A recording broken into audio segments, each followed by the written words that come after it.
Goiânia possui um dos maiores acervos de arte déco do planeta. Tombado pelo IPHAN em 2003, o conjunto urbano da capital inclui 22 edifícios e monumentos públicos, concentrados principalmente no centro e no bairro de Campinas. Entre essas edificações, destacam-se o Teatro Goiânia, o Lago das Rosas e os prédios da região da Praça Cívica.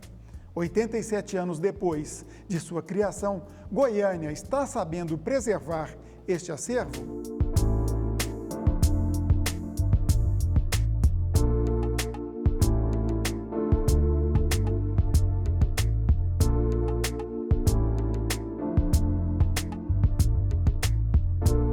Para saber se estamos preservando bem e utilizando o acervo arquitetônico original da cidade, vamos conversar com o arquiteto e professor Renato Rocha. Tudo bem? Como é que vai? Prazer ter o senhor aqui com a gente. Prazer é nosso. Vamos voltar no início, né? Os idealizadores de Goiânia, Atílio Correia Lima e Armando de Godoy. Fala-se muito nos dois nomes juntos, mas qual foi a responsabilidade, qual foi o legado de cada um deles para a construção de nossa cidade? Bom, Pedro Ludovico contrata o arquiteto Atílio Correia Lima para fazer o projeto da capital. Na verdade, o Atílio, naquele momento, ele estava voltando da França, ele foi o primeiro arquiteto brasileiro, e urbanista, a fazer uma pós-graduação fora do Brasil. Ele volta com novas ideias de urbanismo. A partir do ponto que o Atílio fez o projeto de Goiânia, parte do projeto, que era o setor sul, ele fez um esboço inicial, e o Armando de Godoy depois realmente faz o projeto, complementando de forma para ser realmente implantado. Mas o Atílio Correia Lima realmente é o autor do projeto de Goiânia, é o nome de maior peso. O que é o Art Deco? Muitas pessoas, inclusive na cidade, de repente moram, trabalham próximo a um monumento Art Deco, mas não tem noção disso. Goiânia, devido ao local que ela foi construída, as dificuldades de você fazermos edificações, construções num local que realmente era bem afastado dos grandes centros urbanos, acabou o Art Deco sendo forte naquele momento, nos anos 30, apesar que já tinha se iniciado a arquitetura moderna, que é inclusive posterior ao Art Deco. E o Art Deco realmente foi muito importante enquanto estilo, não só arquitetônico, como também de design no mundo todo, E pegou Goiânia nesse começo. Então, Goiânia, quando a formação de Goiânia, o desenho dos edifícios, aquele momento de Goiânia, do Art Deco, foi importante porque ela acabou, como o nosso centro é muito jovem, a cidade é muito nova, o centro nosso é um conjunto arquitetônico de Art Deco muito forte e ele não foi demolido. Se nossa cidade tivesse, por exemplo, 200 ou 300 anos, possivelmente não teríamos mais os edifícios iniciais do centro. Não foram demolidos os edifícios públicos, Porque muitas casas e propriedades privadas foram destruídas. Com certeza isso é um ponto negativo, Infelizmente, várias casas do centro de Goiânia, Art Deco, de 38, de 42, foram demolidas para se fazer uma garagem para 10 vagas de carro. Isso é um fato muito forte em Goiânia. Então, várias casas que foram construídas naquela época, onde habitaram avós, pais, as famílias que vieram depois, por algum motivo, ou dificuldade de alugar, ou não vai morar ali mais por algum motivo, resolveu fazer garagem e, infelizmente, isso é um problema muito sério em Goiânia. Agora, os edifícios públicos, realmente, eles foram conservados.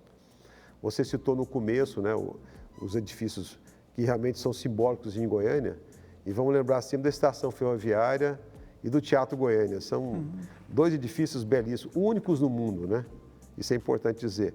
Que o centro de Goiânia é o único no mundo, como também esses edifícios Art Deco. Você citou a estação ferroviária, vamos um outro aspecto aí, A Prefeitura de Goiânia investiu, gastou um dinheiro revitalizando lá. Falta o que aí? Educação para a sociedade? Não, falta, creio que realmente é cultura, e conhecimento, A própria população não sabia a importância de todo esse trabalho que foi feito no passado, E a estação ferroviária ela foi requalificada, foi restaurada, o espaço do entorno também é um espaço público, mas infelizmente falta uma ocupação de forma mais, uma gestão melhor, vamos dizer assim, porque o edifício público não basta restaurar, tem que dar uso a ele.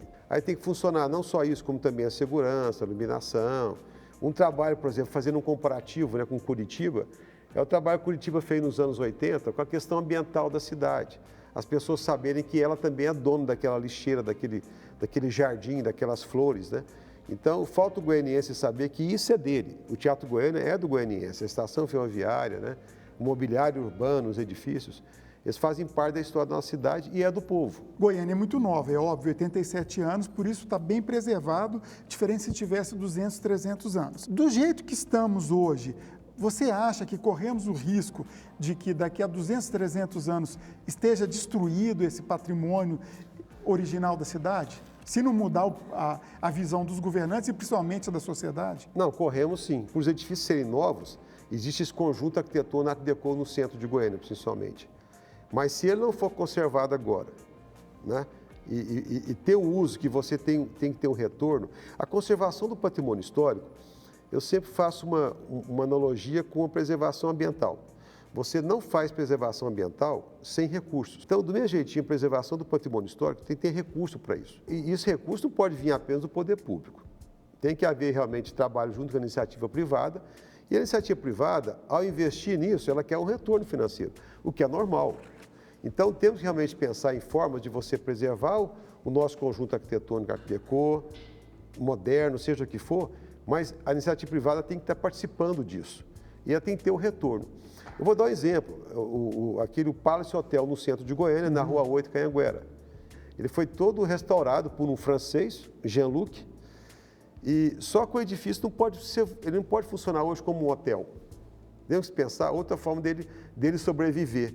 Agora, você não pode preservar um edifício, você não vai te dar lucro. Você andou um exemplo, né? Um monumento da humanidade, o Il Duomo, em Milano, na Itália, né? Aquela igreja enorme e esplendorosa está sendo restaurada com a iniciativa privada financiando, bancando. Seria um caminho, né? É o caminho, você vê. A requalificação do centro de São Paulo, que foi feita em 2008, foi toda com recursos do Banco de Boston. Eles tinham uma central do banco ali, e foi restaurado, do Lago da Arouxa até chegar lá na Praça do Patriarca, né? Então, do mesmo jeitinho em Goiânia, quer dizer, tem que haver investimento, né, na iniciativa privada, com apoio do poder público, para podermos realmente fazer a preservação e conservação. Seria a gestão do poder público com dinheiro privado. Sim, e agora temos aí, vamos aproveitar as eleições, né?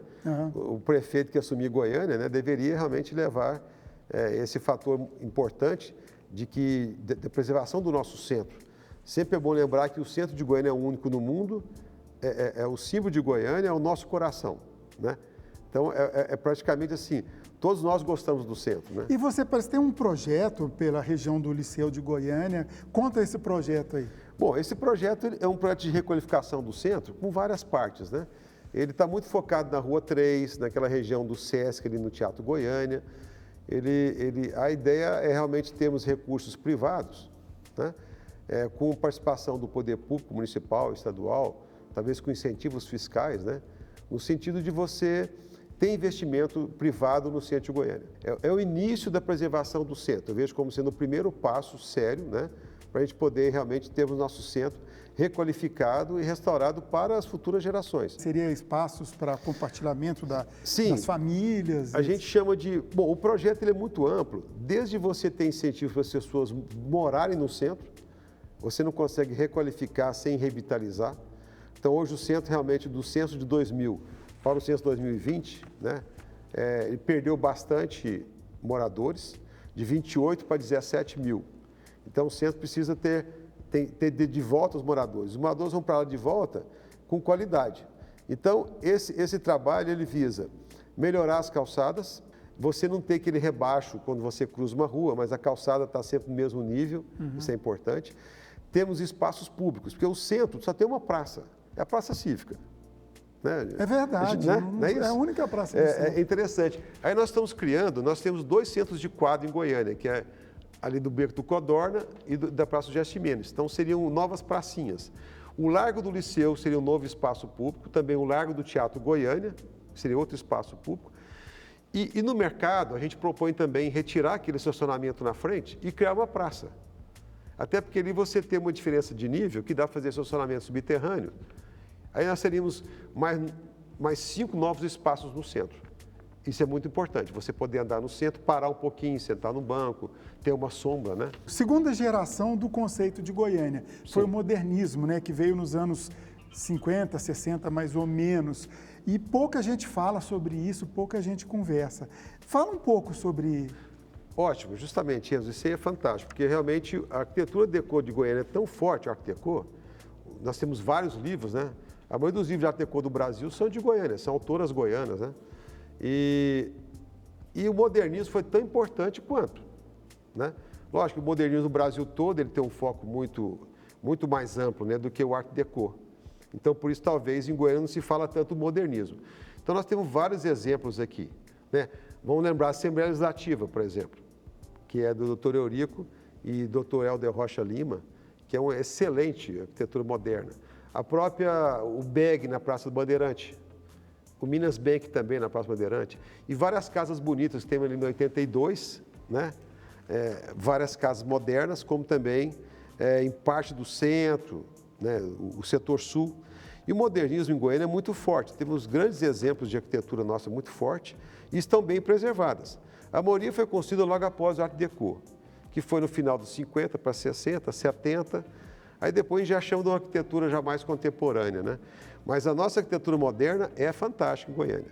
Agora, vamos lembrar sempre que, em termos de estilo, você tem o que a gente chama de eclético. O eclético é uma mistura, né, do Art Deco com, por exemplo, o modernismo, tem essas passagens, né? Aí você tem também o Jockey Club, o Clube Jaó, tem vários edifícios modernos em Goiânia que são fantásticos. Perfeito. Uma última pergunta, nosso tempo está acabando. Correto. Como conciliar as mutações naturais de uma cidade está sempre em ebulição, mudando e etc., com a preservação da sua identidade, da sua gênese, vamos dizer assim? Esse é o nosso grande desafio, porque nós temos que pensar sempre que as cidades, elas passam pelas gerações. Então, o centro de Goiânia não pode ser mais o centro dos anos 60, 70, ele vai ser um novo centro, como também o setor oeste, o setor bueno, todos vão passando por transformações. Então, se não houver realmente, vamos dizer assim, o conjunto dos interesses reunidos, né, para você preservar a cidade, então é importante você ter todos os interesses reunidos, dos artistas, dos arquitetos, dos empresários, políticos, dos grandes comerciantes, pequeno comerciante, todos em prol de você realmente tentar preservar o máximo da cidade, né, com recursos, com incentivos fiscais, de prefeitura, governo, do estado. Então, a partir do ponto que você possibilite, mesmo um edifício antigo, ele atender a demanda atual. Isso tem um nome que chama retrofit. Retrofit é você pegar um edifício antigo, digamos, era um hotel no centro de Goiânia e hoje é um tipo de negócio que não tem mais renda para isso, ele não vai ter um rendimento, não vai ter um retorno. Esse hotel pode virar, por exemplo, um edifício de apartamento, Airbnb, por exemplo. Certo. Então, você teria um novo tipo de uso que possa atender. Você pode ter um edifício ali antigo no centro, por exemplo, que tinha uma tal função que não exige mais hoje, e você pode ter ali talvez uma startup, co-work, enfim. Então é importante você pegar isso que se faz na Europa, mesmo no Brasil e nos grandes centros, São Paulo, Curitiba, você transformar os edifícios, né, numa forma de você atender a demanda da população atual. Legal. Temos um assunto para fazer uns 3 ou 4 programas, infelizmente o tempo acabou. Agradeço muito a sua participação, muito obrigado e contribuiu muito com a gente. Eu agradeço, estamos à disposição, é um prazer estar com vocês e até uma próxima. Ok. TV Brasil Central, ajudando a preservar a memória de Goiás.